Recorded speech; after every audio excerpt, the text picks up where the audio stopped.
let's dive in. We're tackling medical oxygen therapy today. Yeah. And, you've shared some really interesting material. Yeah. And it looks like, you want to kind of get into how it works and when it's needed, and even, some of the potential risks. And from what I'm seeing, we're really going deep here.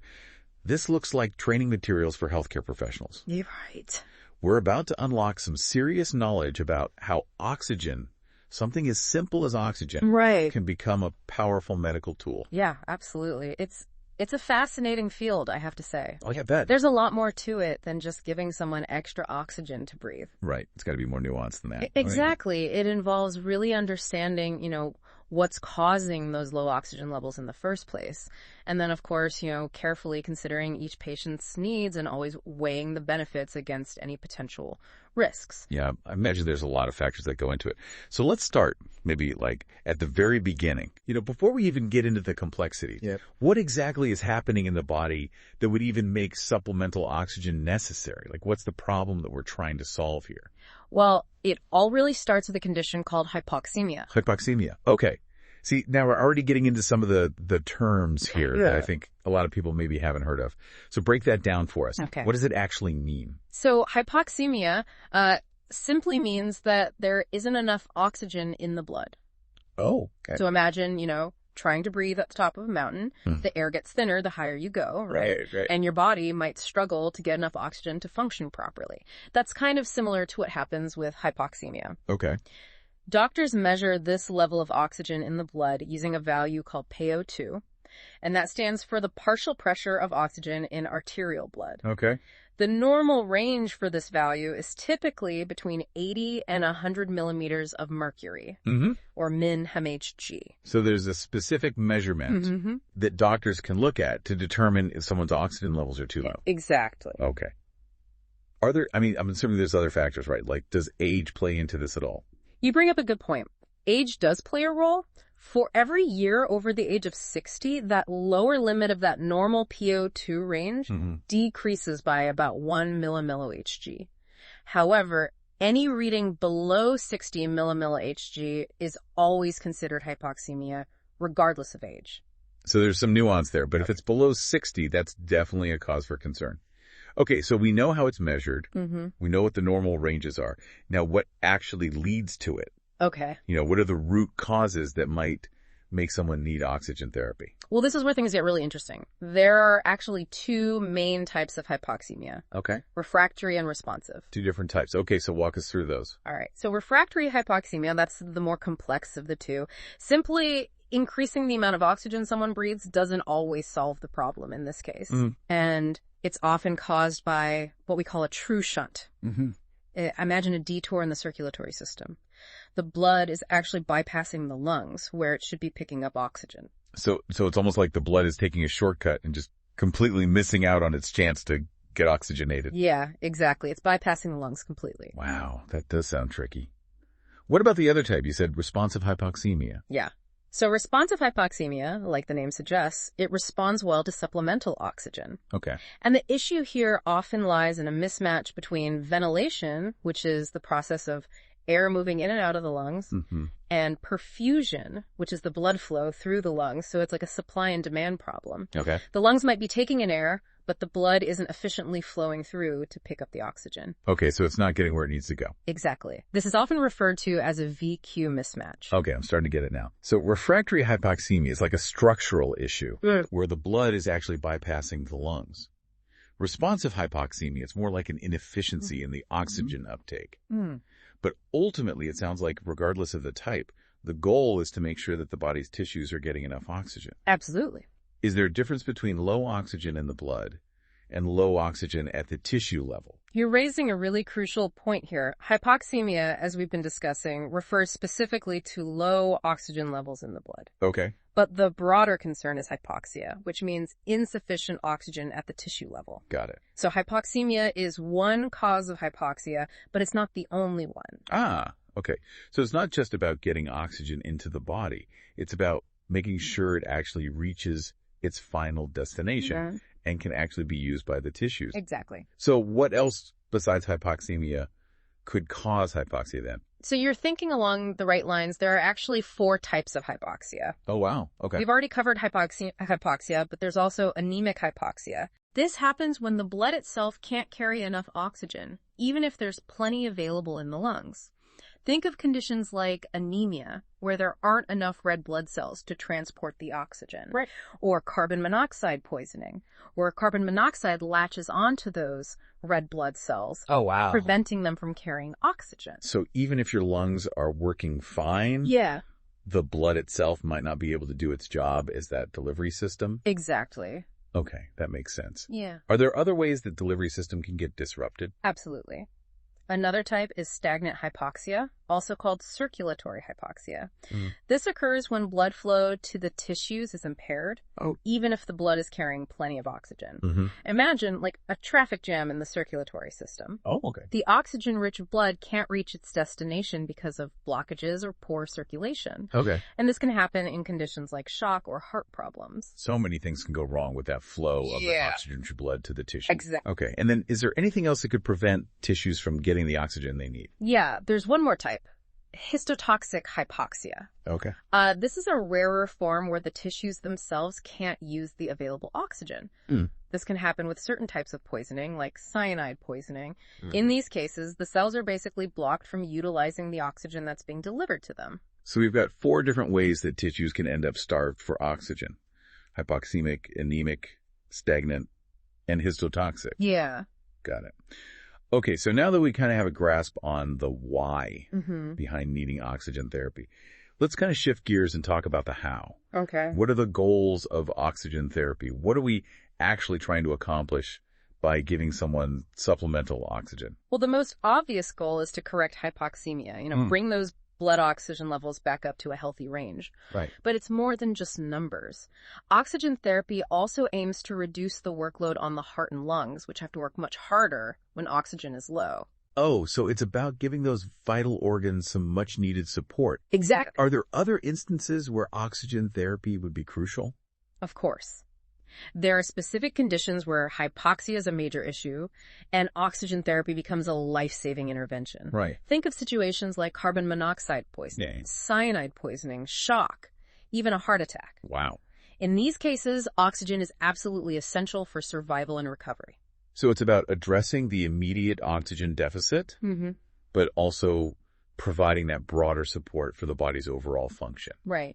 Okay, so now, how do healthcare professionals actually determine when someone needs oxygen therapy? What are the signs they're looking for? How do they make that call?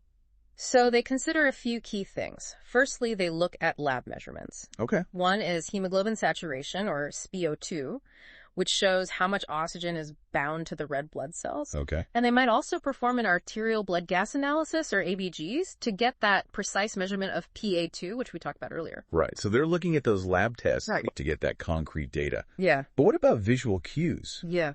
Are there any physical signs that someone might need oxygen therapy? Absolutely. Healthcare providers are trained to look for those as well. They pay close attention to the patient's clinical presentation. They look for signs of hypoxia, like rapid breathing, a rapid heartbeat, and even a bluish discoloration of the skin called cyanosis. Cyanosis. Okay, now that sounds pretty alarming. It can be, and it often indicates a need for immediate intervention. Wow. It's the body's way of signaling that serious lack of oxygen. So it's a combination of those lab tests, those objective measurements, and those more visual signs that help healthcare providers really make that decision about oxygen therapy. Now, this might sound like a strange question, but is there ever a situation where oxygen therapy could be harmful? It's not a strange question at all. Is there such a thing as too much oxygen? Like any powerful medical intervention, there can be risks associated with oxygen therapy if it's not carefully managed. Prolonged exposure to high concentrations of oxygen can lead to some serious complications. Okay, see, that's what I was getting at. I always assumed that oxygen was beneficial. Right. But it sounds like, there can be too much of a good thing, I guess. Exactly. What kind of problems can arise from too much oxygen? One of the major concerns is lung damage. High oxygen levels can actually damage those delicate air sacs in the lungs over time, leading to a condition called hyperoxic acute lung injury. Wow, so too much can actually be detrimental to your lungs. Exactly. Are there any specific groups of people who are more susceptible to those negative effects of high oxygen levels? There are. For example, in patients with COPD, high oxygen levels can actually suppress their breathing. Some individuals with COPD rely on low oxygen levels to stimulate their breathing. Okay. And giving them too much oxygen can disrupt this mechanism. Wow, so it's like their bodies have adapted to function in a lower oxygen environment? Right. And then giving them too much kind of throws things off. Yeah, exactly. Are there other groups that require special consideration when it comes to oxygen therapy? Premature infants are another vulnerable group. Their eyes are especially sensitive to high oxygen levels, which can lead to retinopathy of prematurity, or ROP, potentially causing vision problems. Wow. So many things to consider. Mm-hmm.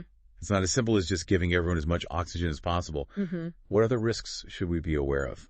There's a condition called absorption atelectasis, where high oxygen levels can actually lead to the collapse of air sacs in the lungs. Okay. So it's important to remember that oxygen, like any medical therapy, needs to be carefully dosed and monitored to maximize benefits and minimize risks. It's all about that balance, isn't it? Exactly. Okay, so let's shift gears a bit and talk about how oxygen therapy is actually delivered. Okay. I'm imagining myself walking into a hospital room and seeing all sorts of masks and tubes. Mm-hmm. Can you kind of demystify that for us? What are the different ways that oxygen can be delivered?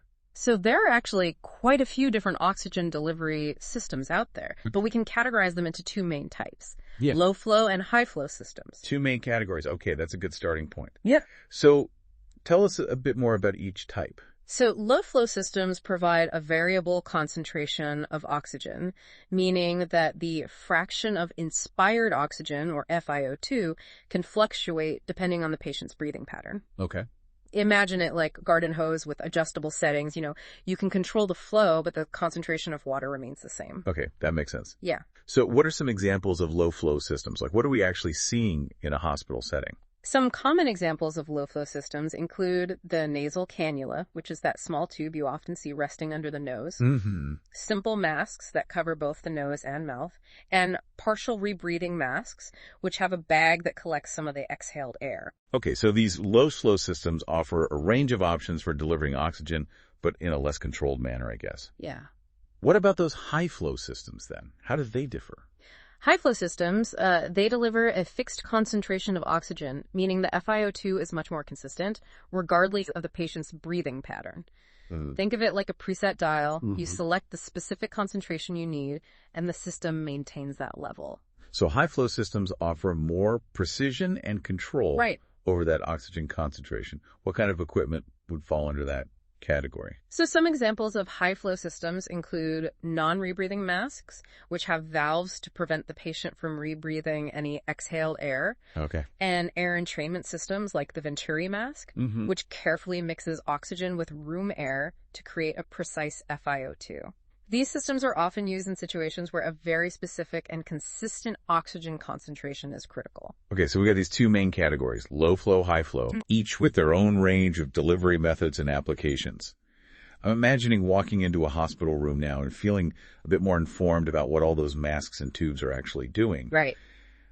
But with so many options available, how do healthcare providers actually choose the right system for each patient? That's an important question, and it's where the expertise of healthcare professionals really comes in. The choice of oxygen delivery system depends on a number of factors, including the severity of hypoxemia, the patient's age and comfort level, and whether they have a tracheal airway, like a breathing tube. So it's not a one-size-fits-all approach. No, not at all. It's really about tailoring that delivery system to the individual patient's needs and circumstances. Exactly. Okay, before we move on and kind of explore these different delivery systems in more detail, are there any other key factors that healthcare providers consider when prescribing oxygen therapy?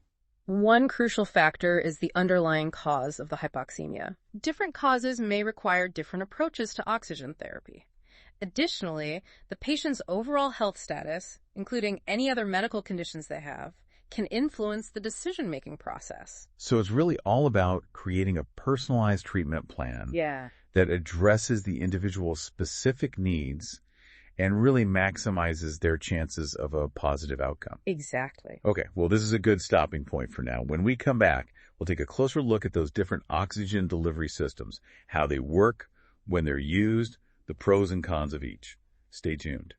Welcome back to our deep dive into oxygen therapy. Yeah, it's fascinating to think about all the different ways that oxygen can be delivered and how much consideration goes into choosing the right approach. Absolutely. It's like having a whole toolbox full of options, each carefully designed for a specific purpose. Last time we talked about those two main categories, low flow and high flow systems, but we didn't really get into the specifics of each. So let's unpack those a bit further, starting with low flow systems. What are some of the most common ones we might encounter? Okay, so one of the most common low-flow systems that you'll see is the nasal cannula. Right, that's one that looks like a little two-pronged tube that sits under the nose, right? I feel like I've seen those around. What are the benefits of using that type of system? Well, they're simple to use, they're comfortable for the patient, and they can deliver oxygen at flow rates ranging from 1 to 6 liters per minute. Okay, so what kind of oxygen concentration can you achieve with a nasal cannula? It depends on the flow rate and the patient's breathing pattern, but you can generally get somewhere between 24% and 45% oxygen. Okay. Is there a way to kind of estimate the FiO2 based on that flow rate? There's a helpful rule of thumb you can use. You can multiply the flow rate in liters per minute by 4 and then add 20. Okay. So for example, if you're delivering oxygen at 2 liters per minute, the approximate FiO2 would be 28%. Okay. That's a handy little trick to remember. Yeah. Now, you mentioned oxygen conservation cannulas earlier. How do those differ from the regular nasal cannulas? Well, oxygen conservation cannulas are designed to conserve oxygen. Makes sense. They use a reservoir system that stores oxygen during exhalation, which allows the patient to receive a higher FiO2 at lower flow rates. So it's a more efficient option. So it's a way to reduce oxygen waste while still providing that necessary concentration. Are there any other low-flow systems that you commonly use? We sometimes use a transtracheal catheter. This is a more permanent option for patients who require long-term oxygen therapy. Transtracheal. Okay, so that sounds like it goes directly into the trachea, the windpipe. That's right. It's a small catheter that's surgically inserted into the trachea, bypassing the nose and mouth completely. It delivers oxygen at very low flow rates, typically between 14 and 4 liters per minute. Wow. And it can achieve an FiO2 of 22% to 35%. So it sounds like a more discreet and efficient method for long-term oxygen needs. Are there any risks or downsides associated with this type of system? Well, as with any surgical procedure, there are potential complications. Right. Things like bleeding, infection, or airway obstruction are possibilities. But for some patients, the benefits outweigh those risks. Right. It's always a matter of weighing those pros and cons. Okay, let's go back to the simple masks and partial rebreathing masks you mentioned. When are those typically used? Okay, so simple masks are often used in emergency situations or for short-term oxygen therapy. They can deliver oxygen at flow rates of 5 to 10 liters per minute with an FiO2 of around 40% to 50%. And the partial rebreathing masks? How do those work and what are their advantages? They're similar to simple masks, but they have a reservoir bag attached. Okay. As the patient exhales, some of that exhaled air, which still contains some oxygen, is collected in the bag and mixed with fresh oxygen. And this allows for a higher FiO2, around 60%, 65%, but with lower flow rates. So again, we see that focus on conserving oxygen while still delivering the appropriate concentration. Right. Now, let's switch gears and talk about the high-flow systems. Now, these are the systems that deliver a fixed FiO2, right? Why is that level of precision so important for some patients? That's right.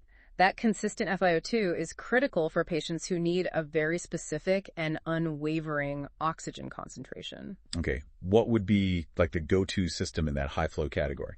All right. So in those situations, the non-rebreathing mask is often used. The non-rebreathing mask? Yeah. Okay. What sets it apart from the other masks we've talked about? The key feature is a system of one-way valves that prevent the patient from rebreathing any exhaled air. This ensures that they are only breathing in fresh oxygen, allowing for FiO2s close to 100%. Wow, 100%. That's pretty incredible. Yeah. You also mentioned air entrainment systems, like the Venturi mask. Can you tell us a bit more about how those work? Sure. Air entrainment systems, they're designed to deliver a very specific FiO2 by mixing oxygen with a precise amount of room air. They utilize the Venturi effect, which is a principle in fluid dynamics where a fluid's pressure decreases as its speed increases. So can you give us an example of how that principle actually applies to the Venturi mask? Certainly. So in a Venturi mask, oxygen flows through a constricted section, which increases its speed and decreases its pressure. This creates a vacuum that draws in room air through entrainment ports, mixing it with the oxygen to achieve the desired FiO2. So it's like a precisely calibrated air mixer. Yeah. That's pretty cool. What kind of FiO2 range can you achieve with a Venturi mask? They can deliver a pretty wide range, actually, from 24% to 50%, depending on the size of those entrainment ports and the flow rate. That's a significant range. Yeah. So it sounds like a pretty versatile tool. What types of patients would benefit most from a Venturi mask? They're particularly useful for patients with COPD who need precise low FiO2s, as well as patients with changing respiratory needs, or those who only need specific oxygen concentrations for short periods of time. So it offers that high level of control and adaptability. Okay. Are there any other high-flow systems that we should know about? There are also blending systems, which use separate air and oxygen sources that are mixed together to create a precise FiO2 at high flow rates. These are often used in neonatal and pediatric intensive care units. So those are like specialized oxygen blenders for the smallest patients. And then there are things like oxygen tents, hoods, and incubators. Yeah. Right. I assume those are specifically for infants and young children. You're right. Oxygen tents are used to create a high humidity environment for infants and children, while oxygen hoods are designed to deliver a precise FiO2 directly over the baby's head. And then incubators provide a controlled environment for premature babies, including temperature regulation, humidity control, and of course, oxygen delivery. It's amazing to see how much technology and precision goes into caring for those tiny patients. Are there any, newer high-flow systems that are gaining popularity? High-flow nasal cannulas are becoming increasingly popular for both adults and children. High-flow nasal cannula. So it's like a more advanced version of the regular nasal cannula? Exactly. They can deliver much higher flow rates, up to 40 liters per minute, and can achieve FiO2s greater than 60, even up to 70%. They also provide heated and humidified oxygen, which makes them more comfortable for the patient. So it sounds like they offer the comfort and simplicity of the nasal cannula, but with the added benefit of those higher flow rates and precise oxygen delivery. Exactly. Okay. We've covered quite a range of oxygen delivery systems here, from the simple to the high-tech. Right. Is there anything else that we should consider when choosing a system for a patient? There's one more crucial factor we haven't discussed yet. Okay. The presence or absence of a tracheal airway. You're talking about a breathing tube, like a tracheostomy. That's right. Patients who have a tracheostomy, which is a surgically created opening in the trachea, require specialized oxygen delivery systems that connect directly to the tracheostomy tube. So it's an entirely different category of oxygen delivery systems tailored to those specific needs. Exactly. And they come in both low-flow and high-flow varieties, and the choice depends on the patient's individual needs and respiratory status. Wow. Okay, we've really gone deep into the nuances of oxygen delivery systems here. We have. It's clear that choosing the right system is a complex process that involves careful consideration of many factors. Before we move on to those more specialized forms of oxygen therapy like heliox and nitric oxide, are there any other key points you want to emphasize about these various oxygen delivery systems? Yeah, I think it's just important to remember that technology is constantly evolving. Right. We've discussed some of the most common and established systems, but research and development are ongoing. Right. Leading to new and innovative approaches to oxygen delivery all the time. That's a great point. The world of medical technology is always advancing, which is exciting. Okay, let's take what we've learned about these diverse delivery systems and dive into that fascinating world of heliox and nitric oxide therapy when we come back. Welcome back to the Deep Dive. We're wrapping up our exploration of oxygen therapy today, and I'm particularly intrigued by those more specialized applications we touched on earlier. Right. Like heliox and nitric oxide therapy. Yeah, definitely. Those are some of the more unique and targeted approaches within the broader world of oxygen therapy. Let's start with heliox therapy. Okay. You mentioned it can be really helpful in cases of severe airway obstruction. So can you kind of break down the science behind it for us? Of course. The key to understanding heliox therapy lies in the unique properties of helium. Okay. Helium is a much less dense gas compared to oxygen. And because of this difference in density, a mixture of helium and oxygen, known as heliox, can flow more easily through narrowed airways, reducing the work of breathing for the patient. So it's not the helium itself that's therapeutic, but it's more its ability to act as a sort of carrier for the oxygen, allowing it to reach the lungs more efficiently. Exactly. That's fascinating. In what situations would this type of therapy be, like, most beneficial? So it can be incredibly beneficial for patients experiencing a severe airway obstruction, such as someone having a severe asthma attack or COPD exacerbation. Right.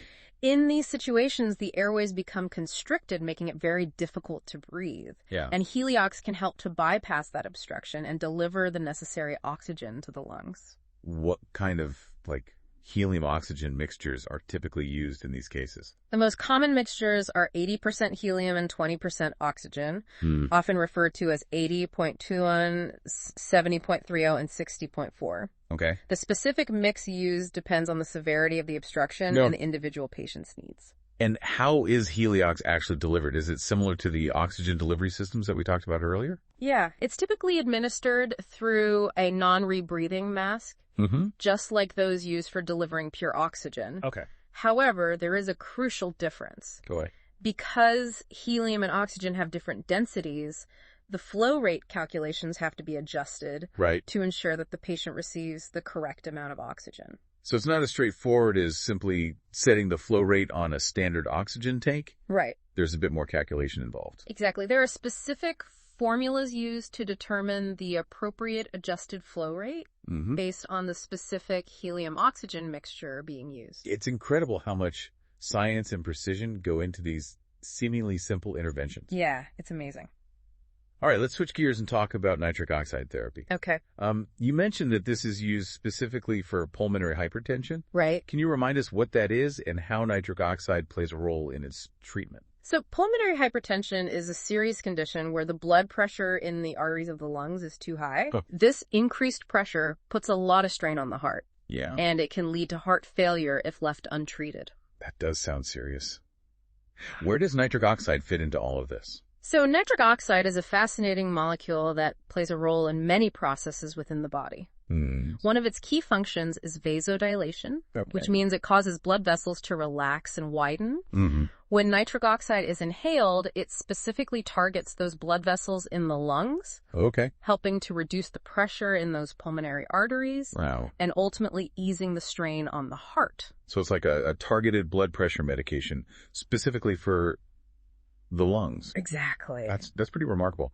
In what specific situations is nitric oxide therapy typically used? It's often used in critical care settings, particularly for conditions like ARDS, acute respiratory distress syndrome. In ARDS, the lungs become inflamed and filled with fluid, making it extremely difficult to breathe. Nitric oxide can help to improve blood flow and oxygenation in these really critical cases. So it's a life-saving intervention for those with severe lung dysfunction. Yeah. Are there any other conditions where nitric oxide therapy might be used? It's also used for primary pulmonary hypertension, which is a rare form of pulmonary hypertension that specifically affects the arteries in the lungs. And it's used for persistent pulmonary hypertension of the newborn, a condition that affects some babies after birth, making it difficult for them to breathe. So nitric oxide therapy has a range of applications within those critical care and neonatal settings. Right. It's really amazing how we can harness these naturally occurring molecules in the body for such targeted therapeutic purposes. It is. It really speaks to the incredible advancements in medical science and our growing understanding of the human body. We've covered a lot of ground in this deep dive into oxygen therapy. We have. You know, we've explored everything from the basic principles of how oxygen is delivered to the intricacies of these specialized therapies like heliox and nitric oxide. Yeah. So, as we wrap up here, what are some of the key takeaways you want our listeners to remember? Well, first and foremost, oxygen therapy is a powerful medical intervention that should always be prescribed and monitored by a qualified healthcare professional. Right. It's not something to be taken lightly or self-prescribed. Exactly. It needs to be carefully considered and managed. What other key points should our listener keep in mind? It's crucial to remember that there's no one-size-fits-all approach to oxygen therapy. Right. The choice of delivery system, the oxygen concentration, and the duration of therapy all depend on the individual patient's needs and the underlying cause of their low oxygen levels. So it's all about personalized medicine. Yeah. Tailoring the treatment to the specific circumstances of each person. Exactly. And finally, it's important to remember that the field of respiratory therapy is continuously evolving. New technologies and treatment approaches are emerging all the time, leading to better outcomes and improved quality of life for patients with respiratory conditions. It's a dynamic and exciting field. It is. Lots of promising developments on the horizon. Absolutely. Well, that brings us to the end of our deep dive into oxygen therapy. Well, it's been a pleasure. I don't know about you, but I feel like I've gained a whole new appreciation for this essential element. And its myriad applications in medicine. Yeah, it's been a pleasure sharing this journey of discovery with you and our listener. We hope you found this exploration as fascinating and informative as we did. Yeah. It's a testament to human ingenuity, how we can harness something as fundamental as oxygen and use it in so many different ways to improve health and save lives. Absolutely. Until next time, keep exploring, keep learning, and keep diving deep into the world around you.